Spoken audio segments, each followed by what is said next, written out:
Ассаламу алейкум, Махкой. После двух разрешительных военных кампаний против Чеченской Республики Ичкерия Россия не остановилась на военной и политической оккупации, а развернула многослойную когнитивную войну. Ее цель заключается в уничтожении национальной идентичности чеченского народа и формировании у него лояльности к российскому государству. Этот процесс задействует психологические и когнитивные технологии, направленные на искажение исторической памяти, пересмотр национальных ценностей и дезориентация общества, что делает его сложным и опасным. Важным инструментом в этой войне стала информационная пропагандистская работа, которая нацелена на переписывание истории и создание нового нарратива. В этом нарративе борьба чеченского народа за свободу представляется не как естественное стремление к независимости, а как результат внешних манипуляций.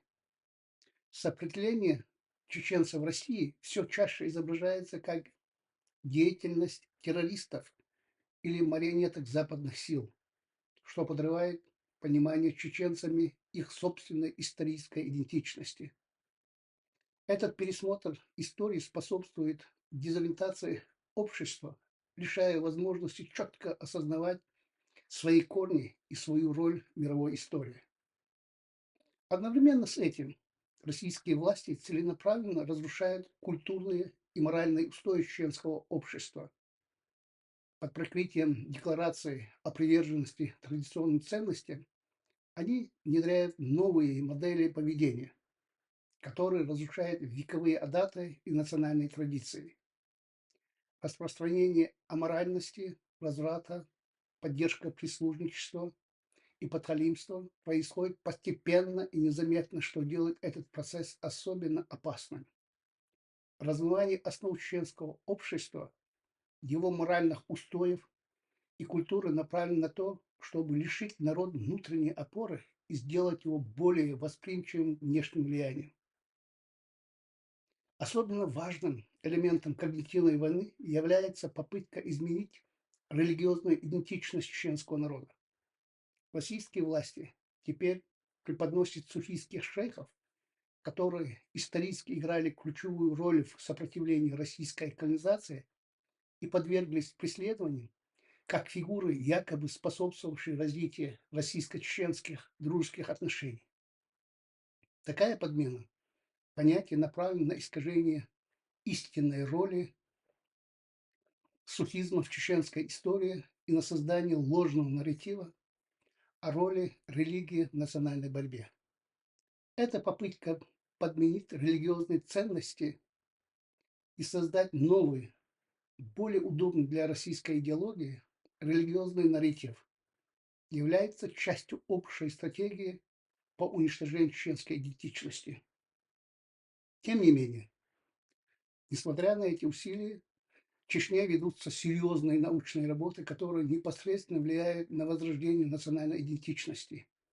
В силу внутренних политических процессов и внешних угроз Россия в данном этапе не может препятствовать этим процессам.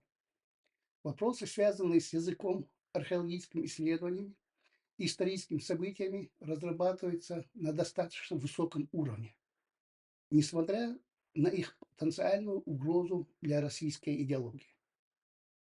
Однако эти направления, как правило, не могут быть напрямую связаны с национальной идеей и идеологическими вопросами, направленными на сохранение самобытности и патриотизма.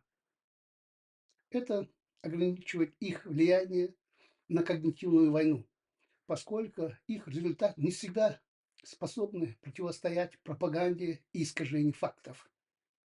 Чеченцы, проживающие в эмиграции, играют ключевую роль в этой борьбе, несмотря на отсутствие тех ресурсов, которые доступны в Чечне.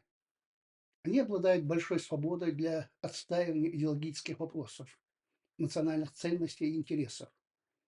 В условиях отсутствия прямого давления и цензуры они могут полноценно противостоять когнитивной войне России, отстаивая и развивая национальную идентичность, разрабатывая концептуальные подходы и методологические программы, способные эффективно противостоять российской пропаганде.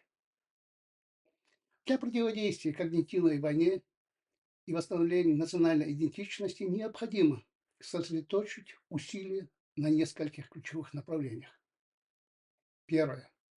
Важно возродить историческую память, истинный патриотизм, создавая независимые образовательные и культурные программы, которые акцентрируют внимание на истории борьбы чеченского народа за свободу и независимость.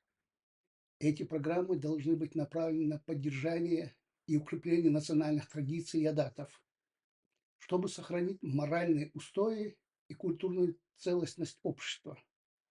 Во-вторых, необходимо восстановить религиозную идентичность, уделяя особое внимание роли суфизма как идеологической основы чеченского сопротивления. Противодействие российским попыткам переписать историю и дискредитировать суфийских шейхов является важной частью этого процесса. Четкое различение подлинных религиозных ценностей и искусственно навязанных интерпретаций поможет сохранить духовную основу чеченского народа. Кроме того, необходимо развивать собственные информационные ресурсы и каналы, способные противостоять российской пропаганде. Важно распространить правдивую информацию о происходящем в Чечне и роли России в этих событиях, чтобы чеченцы могли видеть реальную картину, осознавать угрозы, которые перед ними стоят. Когнитивная война, развязанная Россией против чеченского народа, представляет серьезную угрозу для его национальной идентичности. Однако четкие целенаправленные действия по возрождению патриотизма, восстановлению исторической памяти и укреплению национальных традиций могут стать залогом сохранения и развития чеченского народа как независимого и самобытного этноса. В этих условиях чеченская диаспора, свободная от давления и ограничений, может и должна взять на себя инициативу в идеологической борьбе, направленной на защиту и укрепление национальной идентичности.